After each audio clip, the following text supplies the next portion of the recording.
begin by telling Canadians that the Liberal Party is not seeking an election. We want Parliament to work. We want to replace confrontation with cooperation. But we need the Prime Minister to deliver the accountability that Canadians expect from their government. We're here this morning to provide the Liberal Party's response to the government's second accountability report. And let's remember why the government has to submit accountability reports in the first place. The government's fall economic statement was a serious error of judgment. It offered no help for the economy, and it triggered a political crisis. The government lost the confidence of the House. The Prime Minister escaped defeat only by proroguing Parliament. He was then forced by the opposition to come back to the House with a budget. The party voted for that budget because it promised to get needed stimulus into the economy, and it did so within a fiscal framework that we could live with. But after what the country had lived through, particularly that political crisis, we demanded that the government submit to Parliament regular reports on its performance. The government submitted its second report last Thursday. Now, there are two other parties that rejected both the budget and the report before giving it any kind of serious attention. So the idea that we are in coalition with these parties is simply false. There is no coalition. Unlike the NDP and the Bloc, parties of permanent opposition, we've been a party of government. And we hope one day, when we secure the confidence of the people, to be a party of government again. So we can't afford to behave irresponsibly. We listened to the Prime Minister, we studied the report carefully, and we consulted with Canadians. And we have serious questions about this report and about the government's performance. For months, we have been asking the government to do something to remedy the regional variations in eligibility. A time-limited, fiscally responsible measure to lower eligibility requirements would make the system fairer, and it would help to get help to the Canadians who need it most. It's also the best immediate stimulus. Several provincial premiers have already agreed with us. Thursday, the Prime Minister said the government had plans to introduce further changes to employment insurance in the fall. The government needs to tell Canadians what its plans for employment insurance are now, not in 3 months' time. And the Liberal Party needs to see those plans before we can allow the government to proceed. And if the government needs the House to sit a little longer, so be it.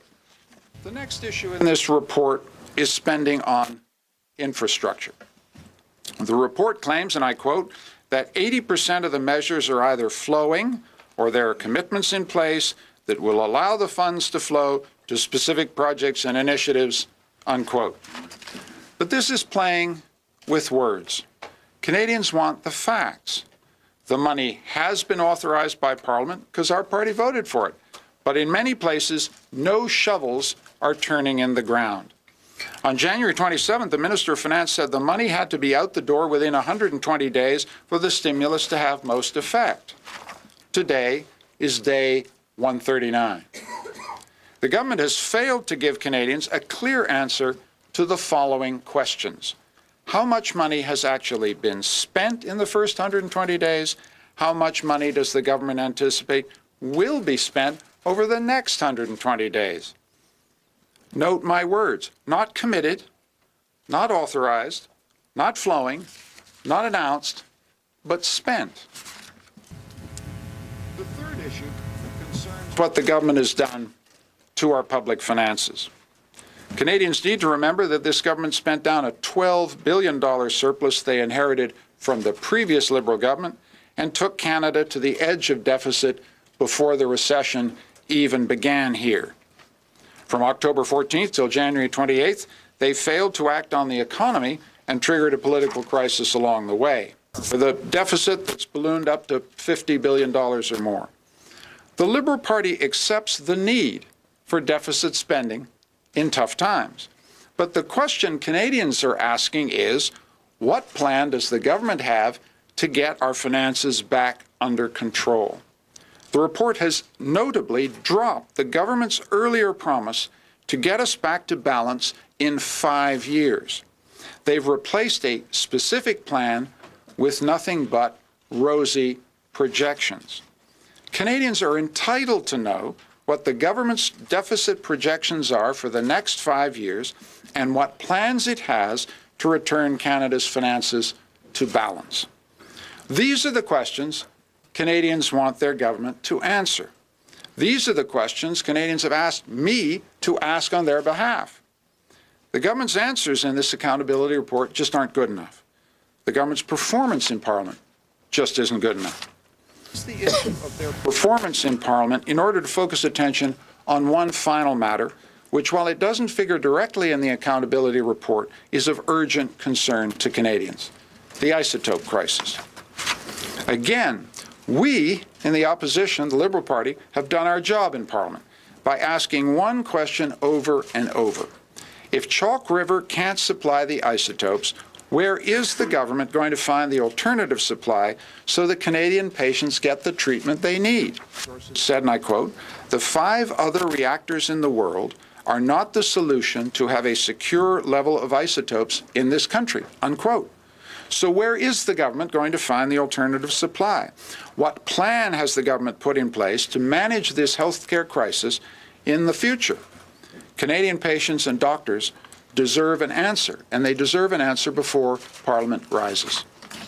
So where do we go from here?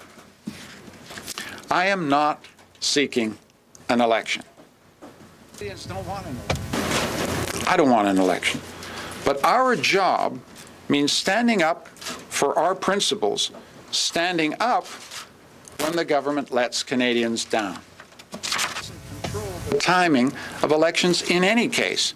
It's the Prime Minister and his government's responsibility to maintain the confidence of the House. For our part, the Liberal Party has consistently shown that we want to make Parliament work for all Canadians. And the real question is, does Mr. Harper want Parliament to work? He can make it work this week or by extending the session if he responds honestly to the concerns we have raised, by giving Canadians the transparency and accountability they need from their government. But he cannot expect us to continue support on the basis of a report and a performance like this. Canadians deserve better. Thank you.